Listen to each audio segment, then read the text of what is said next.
Welcome back to Morning Trade Live. We got stock futures ready to run here. Joining us, Liz Ann Sonders is the Chief Investment Strategist at Charles Schwab. Great to have you here, Liz Ann. Hi, Oliver. Good morning. All right, so it seems like we're ready for some action here. What do you think about this overnight move? Well, we'll have to see. Yesterday was, I think, a bit of a buy on the statement and sell during the press conference. Today may be that delayed reaction on the positive end of the spectrum, but these days a lot can happen intraday. But clearly, with the Russell pre-market up about 3%, you're seeing that benefit down the cap spectrum into those more interest-sensitive areas. So I think that component of this story is likely to persist. Okay, the small and big together, I mean, it's looking pretty good. This is kind of like the dream case, right, to get it all happening at the same time?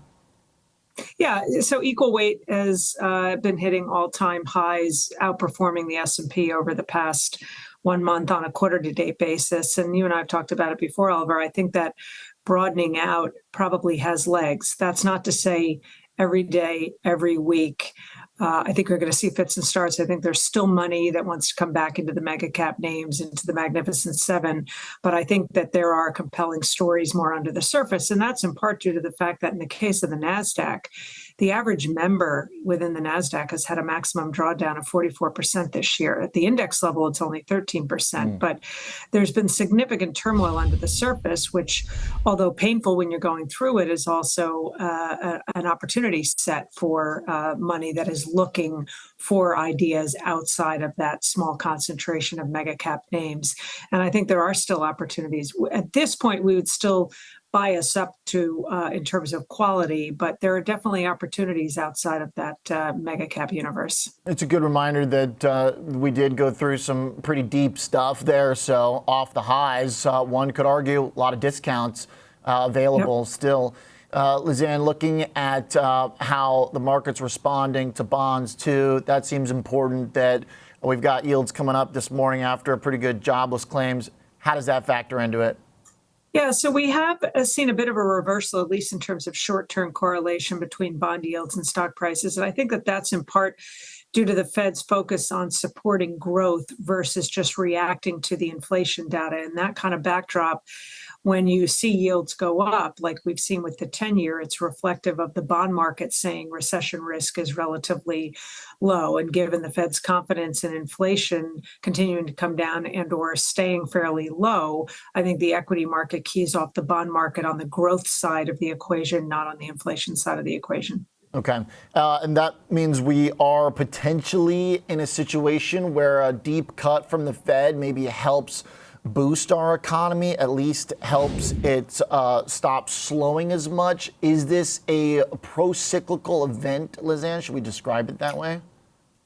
Broadly, yes, and on paper, yes. The key, though, is we've seen a very unique cycle given an incredibly long period of an inverted yield curve, which wasn't to the detriment of the economy like it has been in the past. And it may not just be that there are long and variable lags, but the fact that in the private sector, corporations, consumers, or maybe more specifically homeowners, took advantage of the backdrop in the ZERP and NERP environment and termed out debt. And that's one of the reasons why the mega caps have done so well. They've been earning more interest on their cash than paying interest on their debt. The average effective mortgage rate has been about half of what the stated mortgage rate has been. So there's been this muted impact on the upside during the hiking part of the cycle. I think, therefore, you have to question whether the juice associated with lower interest rates is going to flow through the economy. We may also see that muted impact on the way down. Okay. When you think about what kind of regime this could bring in for the market, then thinking about the kind of improvement to the possible economic outcomes, if we do hold this, if this is a real breakout, should we consider this kind of the beginning of a fresh new bull cycle, Liz Ann, or how would you describe it? I wouldn't be surprised if we still saw some rotations. And what we could continue to see, because it's been part of the story over the last couple of months since the mid-July highs, is continue to see some bouts of profit taking up the cap spectrum into the prior leadership names, whether that's at the group level of Magnificent Seven or at the sector level like technology, and a shift into other areas of the market, whether it's small caps broadly or interest sensitive areas like what we've seen since the mid-July highs. The percentage of stocks trading above their 50-day moving average is 100% for the REITs. It's 100% for the utilities. It's about 85% for the financials. So that interest sensitivity, I think, has been the play. And so I think those rotations where you see shifts in leadership, in part driven by Fed policy and expectations thereof, as I mentioned with regard to breadth, I think those types of stories probably have some legs, albeit in fits and starts. Very well said. It seems like a really good framework to kind of operate off of that acknowledges where the changes are and also recognizes some of the stuff that's been this kind of new trend for the last couple of months. I love it. Very well said.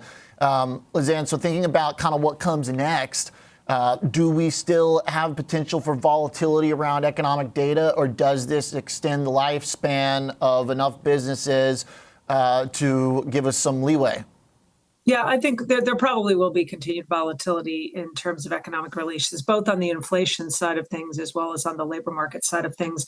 The emphasis by the Fed yesterday during Powell's press conference, and I think more broadly by market participants with regard to the labor market, is this is not an imploding labor market by any means. That was corroborated today by the tick down and still fairly low unemployment claims.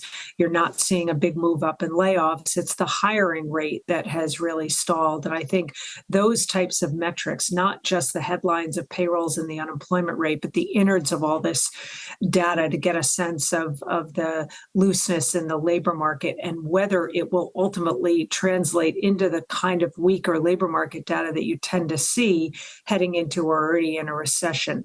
We're not seeing that. Again, we're not seeing that increase in layoffs, that labor hoarding, the desire to hang on to labor, I think is still very much a part of the narrative right now. But clearly the hiring rate has slowed, and that gets picked up in things like long-term unemployment and continuing claims. We're not seeing more than just some cracks, but those would be the type of data points that I think could garner more attention, is below the surface of just some of those headline readings.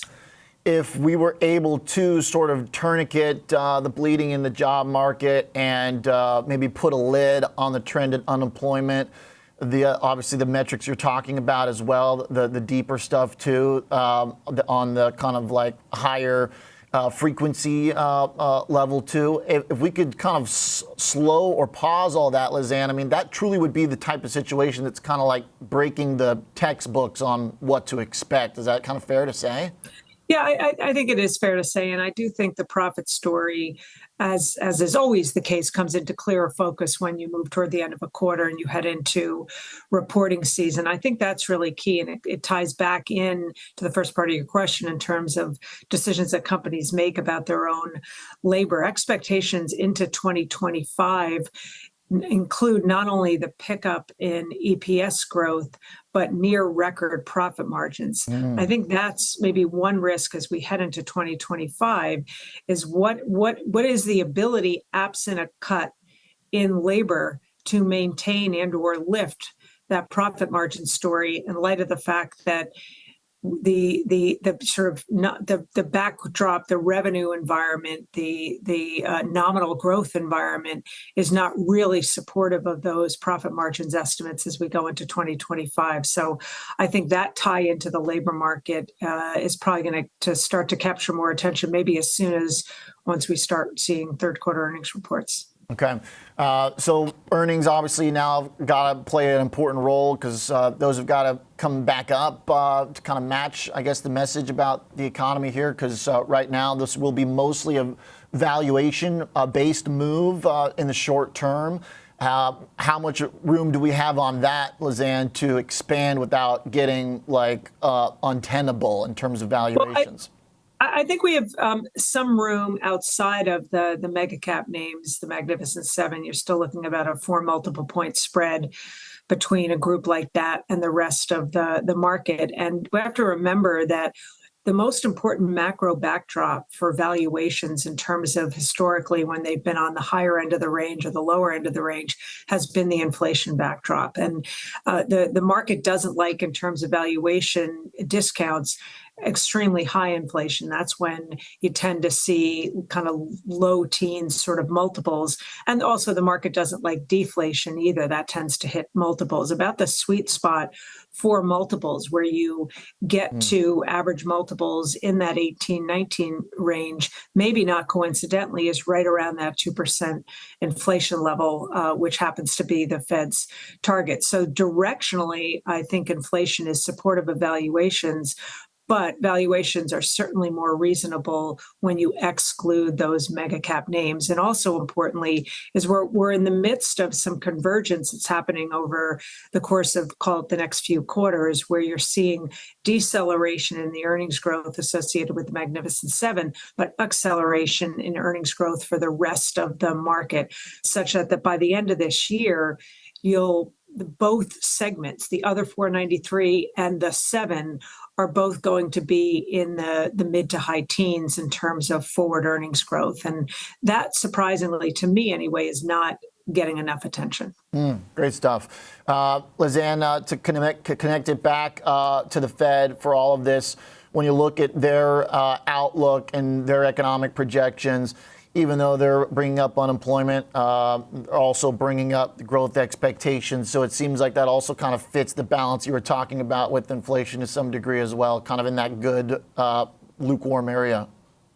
Yeah, so I think those more growth type estimates and inflation type estimates, it was natural to see those adjust to where the current set of circumstances is. In terms of the uptick in the projections for the unemployment rate, I don't know that that should be terribly alarming or a big surprise. You know, one thing about the unemployment rate as an indicator is it once it inflects, it tends to continue to go either up or down, depending on where the inflection point is. A metric like the unemployment rate doesn't, just look at a long-term chart, doesn't tend to bounce around at a certain level. So I think an expectation that we'll see a couple tenths uptick in the unemployment rate should have been expected. So I didn't view that as a surprise. Okay. Hey, Liz Ann, how wild do you think it could get? Are we going to start like memeing again and going like, SPACs are going to start hitting and stuff? I hope not. I think one of the benefits to some of the volatility that we've seen in the churn under the surface is it's kept many of the sentiment indicators in check, not to extremes of pessimism by any means, but a little bit more balanced. You've seen bigger swings in the attitudinal measures of sentiment, pessimism kicking back in fairly quickly with some of this volatility, less so on the behavioral measures of sentiment. But I think one of the last things you would want to see or hope to see is back to sort of the silly season of the SPACs and the meme stocks and the ultra low quality. You may get some bid down the quality spectrum into the interest coverage problem names, the zombie names, especially if expectations for Fed policy get more aggressive in terms of their cutting. But I would fade those trades, to use trader lingo. All right. Lastly, is there any yield on the 10-year that stocks are going to have a problem with, or have we reset that relationship fully, Liz Ann? I don't know that it's a level on yields. I think it's what yields are keying off of. I think a backdrop where yields are keying more off the forward-looking growth environment, then I think higher yields can be accompanied by higher stock prices. If we were to move back into a situation like we hit earlier this year, where you got some surprising readings on inflation and the yield move was more tied to that, then I think it becomes a bigger problem. So growth-oriented yields, not as much a problem for the market. Inflation-oriented yields, then I think you have the possibility of moving back into that inverse correlation mode. Okay.